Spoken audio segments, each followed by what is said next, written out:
ಬೆಳ್ತಂಗಡಿ ನಗರದ ವಿವಿಧ ಕಡೆಗಳಲ್ಲಿ ಮೇ 19ನೇ ತಾರೀಕಿಗೆ ತಡರಾತ್ರಿ ಕಳ್ಳತನ ನಡೆಸಿ ನಗದು ಸಹಿತ ಇನ್ನಿತರ ವಸ್ತುಗಳನ್ನು ದೋಚಿದ್ದ ಅಂತಾರಾಜ್ಯ ಆರೋಪಿಯನ್ನ ಬೆಳ್ತಂಗಡಿ ಪೊಲೀಸರು ಬಂಧಿಸುವಲ್ಲಿ ಯಶಸ್ವಿ ಆಗಿದ್ದಾರೆ.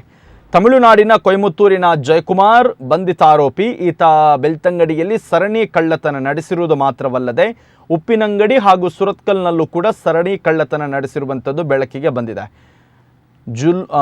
ಜೂನ್ 8ನೇ ತಾರೀಕು 6 ಗಂಟೆಗೆ ಜುಲೈ 8ನೇ ತಾರೀಕಿಗೆ ಅನುಮಾನಾಸ್ಪದವಾಗಿ ಓರ್ವ ವ್ಯಕ್ತಿ ತಿರುಗಾಡ್ತಾ ಇದ್ದ ಬಗ್ಗೆ ಒಂದು ಮಾಹಿತಿ ಬರುತ್ತೆ ಪೊಲೀಸರಿಗೆ. ಆತನನ್ನು ವಿಚಾರಣೆ ನಡೆಸಿದಾಗ ಈ ಕಳ್ಳತನದ ಪ್ರಕರಣಗಳು ಬೆಳಕಿಗೆ ಬಂದಿದೆ. ಈತ ಬೆಳ್ತಂಗಡಿಯಲ್ಲಿ 3 ಕಡೆ, ಉಪ್ಪಿನಂಗಡಿಯಲ್ಲಿ 2 ಕಡೆ, ಸುರತ್ಕಲ್ನಲ್ಲಿ 1 ಕಡೆ, ಅಂದರೆ ಒಟ್ಟು 6 ಕಡೆಗಳಲ್ಲಿ ಸರಣಿ ಕಳ್ಳತನ ಮಾಡಿರೋದನ್ನು ವಿಚಾರಣೆಯ ವೇಳೆ ಬಾಯ್ಬಿಟ್ಟಿದ್ದಾನೆ. ಈತನ ಮೇಲೆ ಕರ್ನಾಟಕ, ತಮಿಳುನಾಡು, ಕೇರಳ ಸೇರಿ ಒಟ್ಟು 16 ಪ್ರಕರಣ. ಈತ ಪ್ರೊಫೆಷನಲ್ ಕಳ್ಳ. ಒಂದು ಜಿಲ್ಲೆ ಅಲ್ಲ, 3 ರಾಜ್ಯದಲ್ಲಿ ಈತನ ಒಂದು ಕೈ ಚಳಕ ಇದೆ. ಸೊ ಈಗ ಮಾತ್ರ ಬೆಳ್ತಂಗಡಿಗೆ ಬಂದಿದ್ದಾನೆ. ಸ್ವಲ್ಪ ಮಾಹಿತಿ ಸಿಕ್ಕಿದೆ ಏನೋ ಗೊತ್ತಿಲ್ಲ, ಇಲ್ಲಿ ಸ್ವಲ್ಪ ಒಳ್ಳೆ ಸ್ಕೋಪ್ ಇದೆ ಅಂತೇಳಿ. ಸೊ ಈಗ ಬೆಳ್ತಂಗಡಿಯಲ್ಲಿ 3-4 ಕಡೆ ಮಾಡಿದ್ದಾನೆ.